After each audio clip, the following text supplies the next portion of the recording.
Chers amis internautes, amis de l'émission La Parole, bonjour et bienvenue sur votre émission. Il y a de ces hommes qui ont une opinion très avantageuse de leur propre personne, de leur propre valeur, aux dépens de la considération due à autrui. Ces personnes se croient être le centre du monde et croient que tout doit graviter autour d'elles. Chaque fois qu'elles ont envie de quelque chose et qu'elles ne l'ont pas, elles s'en prennent à toutes les personnes qui sont autour d'elles.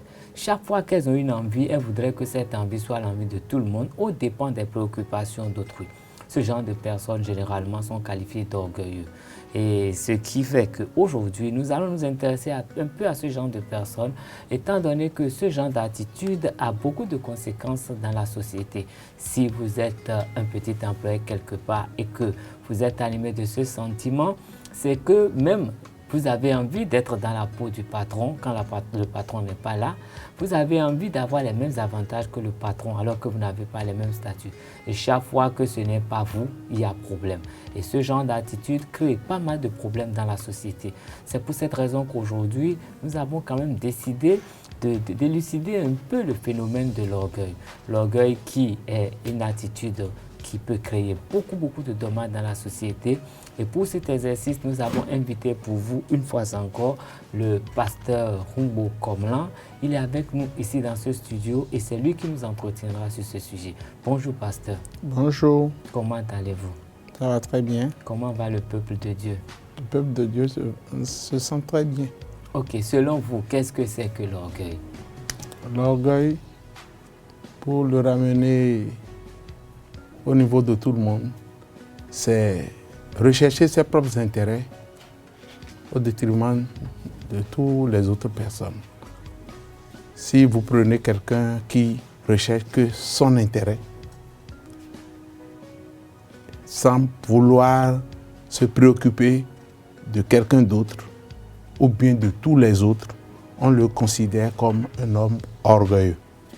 Ok, est-ce que nous avons des exemples de l'orgueil dans la Bible qui a eu quand même des conséquences? Il y en a suffisamment, on ne peut même pas tout citer. Déjà, s'il faut regarder, c'est d'abord Satan même qui a été orgueilleux vis-à-vis de Dieu. Et nous le lisons dans Isaïe 14, du verset 12 au verset 14. Et de ce fait, Dieu a jugé l'envoyé sur terre. Si nous le regardons bien, si nous l'examinons bien, cette partie, je peux dire que c'est la maquette de l'acte qui est donnée dans Isaïe 14. Mais la réalisation a eu lieu dans Apocalypse. Et quand nous regardons les hommes qui ont eu de pareils comportements, je peux dire ceci. On dit l'orgueil précède la chute, alors que l'humilité précède la gloire. Qui veut la chute? Généralement, on n'en trouve pas. Mais déjà, à l'instant où on vous donne un ordre qui va servir tout le monde et que cet ordre n'est pas exécuté, nous vous taxons d'orgueil, puisque vous êtes privilégié certainement, ou bien vous avez voulu votre intérêt. Et on l'a vu dans la vie de Saoul, qui, de tout ce que Dieu lui disait de faire, il ne l'exécutait pas comme Dieu l'a voulu. Et c'est pour cette seule raison, Dieu l'a ôté de son poste de roi et a mis David. Oui, ben, quand nous retournons un peu plus en arrière dans la Bible, nous connaissons cette histoire qu'il y a eu entre Abel et Caïn. L'un qui a offert un sacrifice qui a été vraiment approuvé par Dieu, et l'autre dont le sacrifice n'a pas reçu le même accueil et qui s'est acharné sur son frère après qui lui a donné la mort. Est-ce qu'on peut dire qu'il y a eu de l'orgueil dans cette histoire? Oui, nous pouvons trouver de l'orgueil dans le comportement de Caïn. Abel a offert son sacrifice qui a été agréé. Caïn aussi pouvait se dire, Comme mon sacrifice n'est pas agréé, ce que je peux rechercher, c'est de revoir, de m'approcher de mon frère, Abel, pour lui demander, bon, comme mon sacrifice n'est pas agréé, donne-moi de ce que tu as.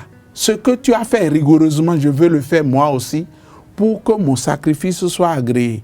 De ce fait, il allait s'humilier vis-à-vis de son frère, et il allait prendre des agneaux ou bien des animaux qui étaient offerts, faire rigoureusement ce que son frère a fait pour pouvoir être accepté. Son sacrifice a été accepté. Et de ce fait, mais le changement ne serait pas ce que nous sommes en train de vivre de ce jour. Et on a constaté, c'est parce que ils avaient déjà posé l'acte qu'il ne fallait pas poser depuis le jardin d'Éden, et ce n'est que les conséquences.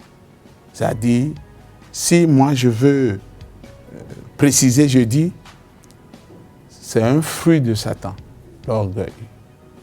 Oui, mais quand nous avons déjà en famille, quand nous sommes entre enfants, il y a des attitudes, il y a des enfants qui veulent toujours être privilégiés, il y a des enfants qui veulent toujours être mieux servis que d'autres, il y a des enfants qui pensent que c'est eux avant les autres. Est-ce que ça, là, on ne note pas déjà des gènes de l'orgueil qu'il faudrait travailler à déjà annihiler chez l'enfant pour éviter de faire de lui quelqu'un qui va après être dangereux pour ses voisins?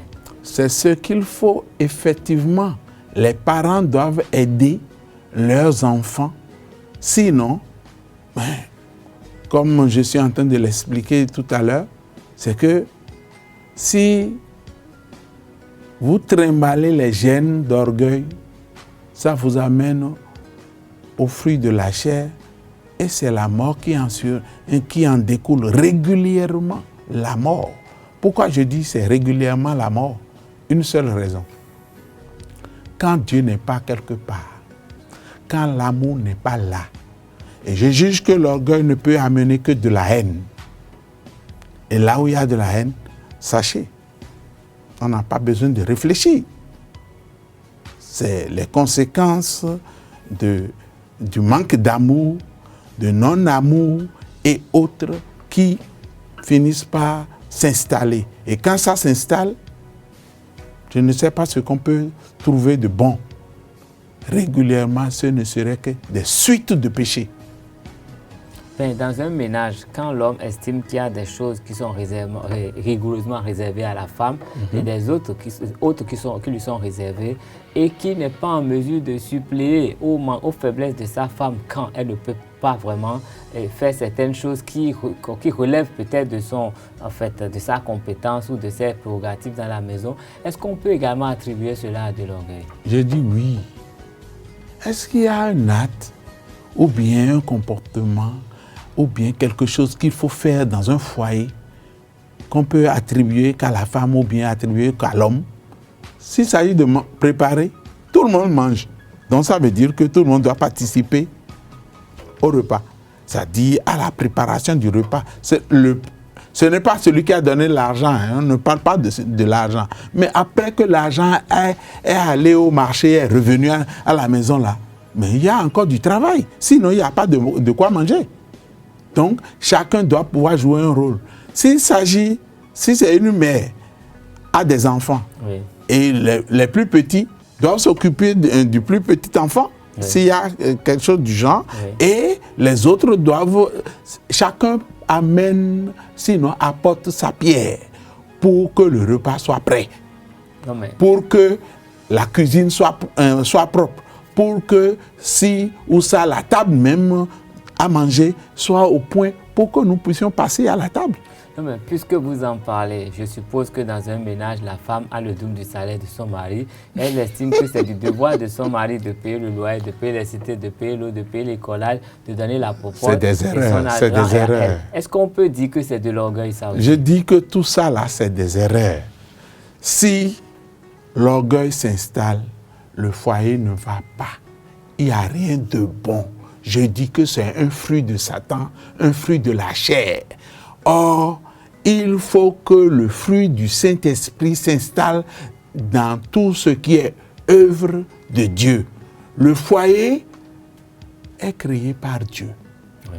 Et comme le foyer est créé par Dieu, le Créateur exige l'amour, que ce soit de l'homme. Je dis encore de l'homme. Mais quand on dit l'homme, est-ce que c'est seulement le garçon? Non. C'est et l'homme et la femme qui doivent apporter de l'amour. L'amour pour empêcher que quelqu'un se retrouve très frustré. Sinon, la femme va passer tout le temps à la cuisine. S'il faut manger le matin, à midi, au goûter, le soir, et qu'on ne veut rien acheter, on ne pourra pas, la femme ne pourra rien faire d'autre que de s'occuper du foyer, alors que si cette femme-là devait jouer un rôle dans la société, et ce que nous voulons de nos jours, c'est sûr que nous ne pouvons pas régler ce problème-là correctement. Or, quand la femme a le double du salaire de son mari, la femme est appelée à aider son mari. Je dis bien, appelée à aider son mari.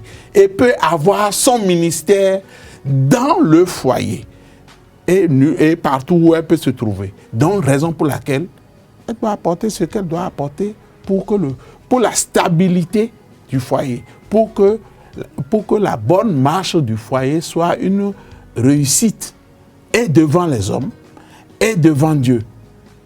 Et beaucoup prier aussi pour que Satan ne vienne pas perturber ce foyer. Ben, nous allons revenir un peu, nous allons sortir un peu du ménage et revenir dans la société pour évoquer un fait qui arrive quelquefois. Je vous écoute. Bon, il y a de ces pasteurs qui estiment que leur fille ne peut jamais épouser quelqu'un qui n'est pas chrétien, qui estiment qu'ils ne peuvent pas faire certaines choses avec des non-chrétiens. Est-ce que ce n'est pas aussi de l'orgueil? Quand on dit orgueil, c'est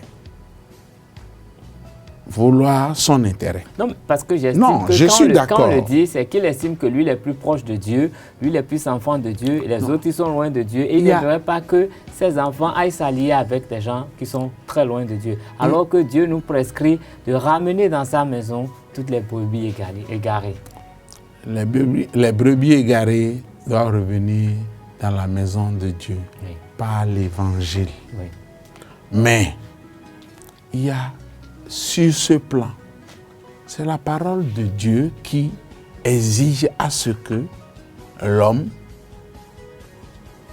épouse une femme qui répond aux normes de Dieu. Quand nous parlons de normes de Dieu, c'est que c'est quelqu'un qui est déjà chrétien. C'est la parole de Dieu qui l'exige. Oui.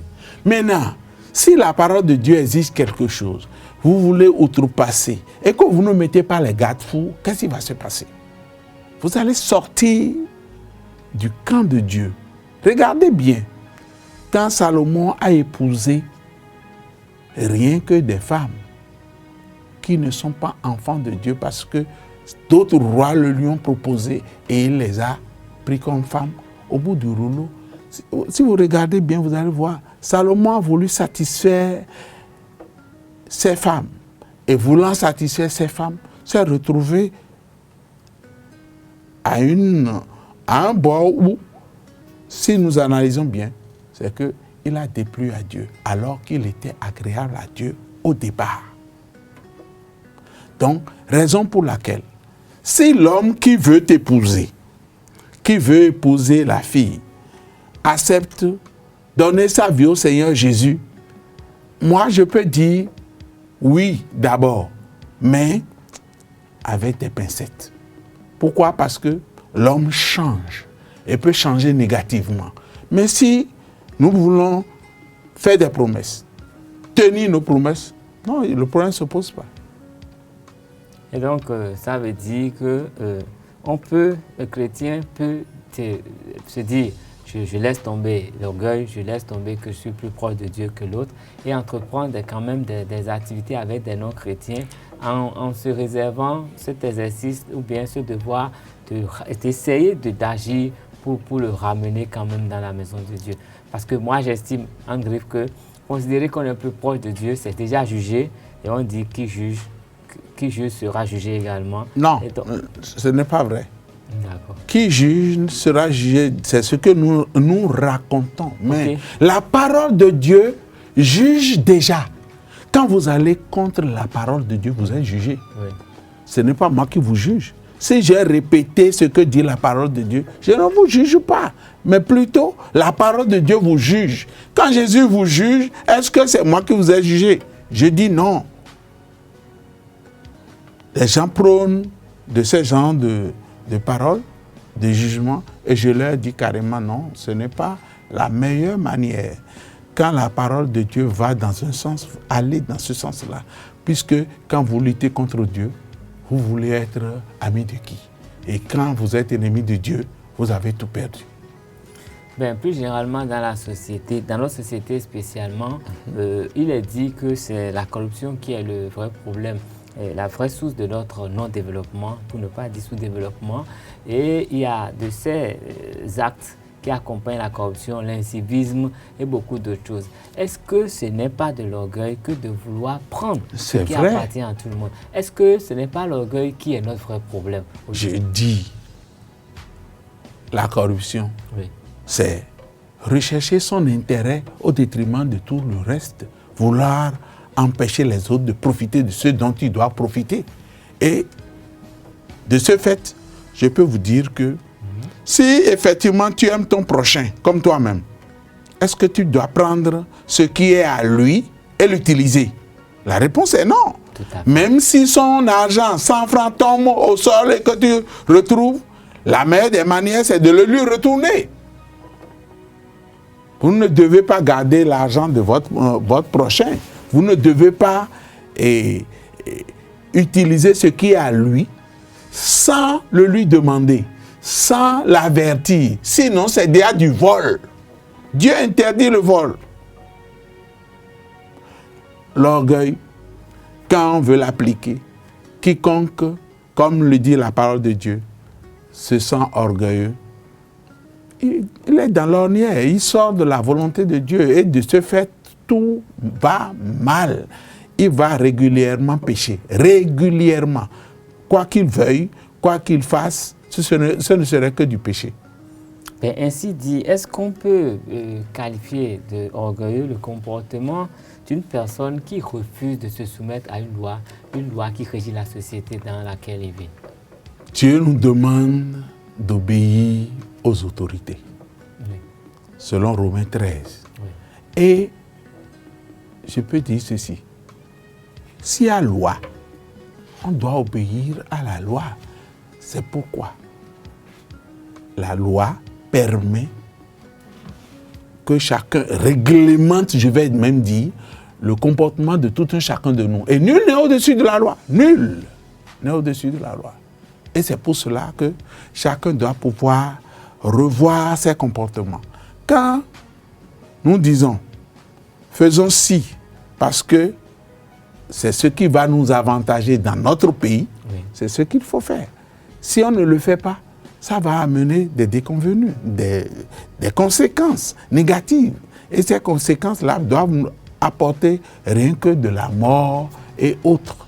C'est pour cela que Dieu réclame à ce que on prie pour les autorités, même les autorités les plus élevées et les plus bas, pour qu'ils puissent rester dans les normes de la parole de Dieu, dans les normes des lois d'un pays. Puisque suivant les pays, suivant les hommes, c'est qu'il y a régulièrement des tests.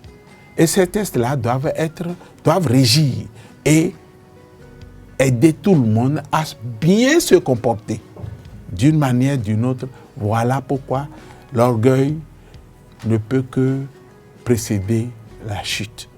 Et celui qui s'humilie, l'humilité précède la gloire. Et est-ce qu'on pourrait faire une petite transposition et dire que tous les problèmes que nous avons aujourd'hui dans notre pays, que ce soit surtout sur le plan politique, les derniers événements et tout, est-ce qu'on peut dire que c'est parce que l'orgueil est entré? C'est l'orgueil qui est entré. C'est l'orgueil qui est entré. Si chacun veut régulièrement, scrupuleusement s'analyser, mais il doit retrouver ce qui lui manque, ce qu'il a fait de mauvais, quel que soit, que ce soit les plus hauts jusqu'au plus bas. Parce que il y a des tests. Les tests doivent être dans les normes. Et c'est suite à ça que chacun a son rôle à jouer. Tout le monde, tu ne peux pas jouer tous les rôles. Toi, tu es journaliste. Moi, tu n'es pas pasteur. Bon, moi, je suis pasteur. Je ne suis pas journaliste.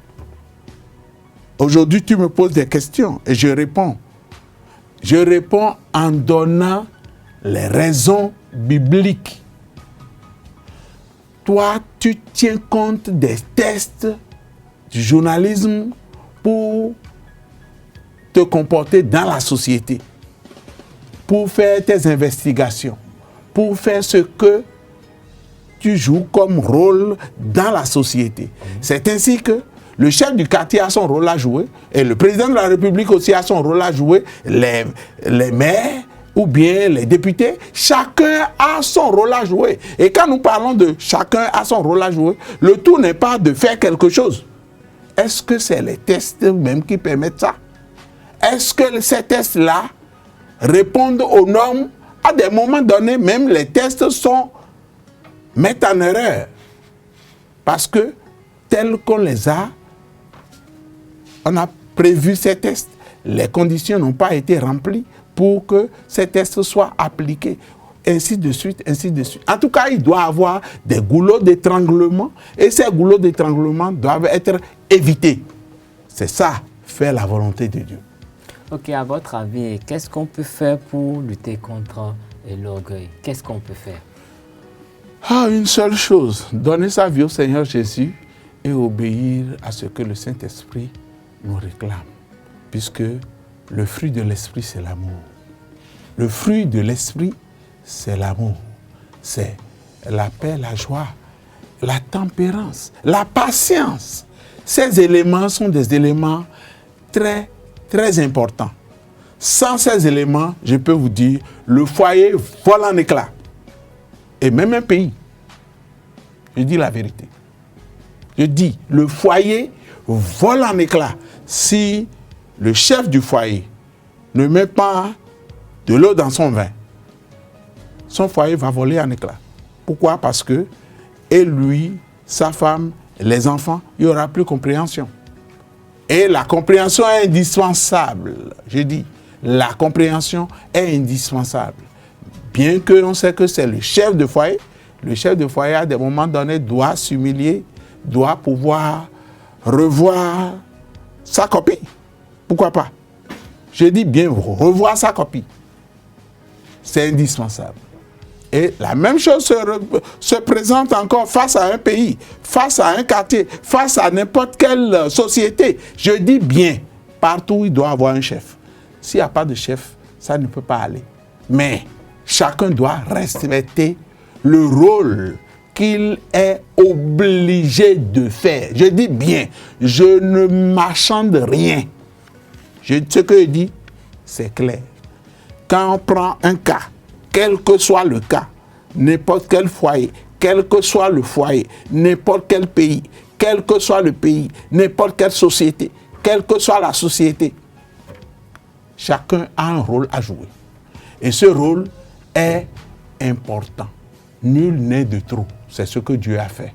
Il veut que nous soyons complémentaires, utiles l'un vis-à-vis de l'autre. Et pour être utiles l'un vis-à-vis de l'autre, ce n'est que le Saint-Esprit qui va nous conduire, qui va nous diriger, qui va nous demander de faire ce qu'il faut faire en son temps et tout ira bien. Merci, Pasteur Humbo Komlan. Je rappelle que vous êtes de l'église Christian Missionary Foundation, CMF, ici au Bénin. Et aujourd'hui, nous avons parlé de l'orgueil. Chers amis internautes, vous l'avez compris, l'orgueil est mère de plusieurs vices, ce qui veut dire que nous pouvons épuiser le sujet en une seule émission. Donc, je vous promets de revenir sur ce même thème en parlant de l'orgueil, étant donné que nous rendons compte que l'orgueil fait beaucoup de ravages dans notre société. Donc, je vous prie de rester dans la gloire du Seigneur, que la paix du Seigneur soit sur chacune des vies et que la grâce de l'Éternel se répande partout ici au Bénin pour que l'orgueil puisse disparaître. Merci, à bientôt.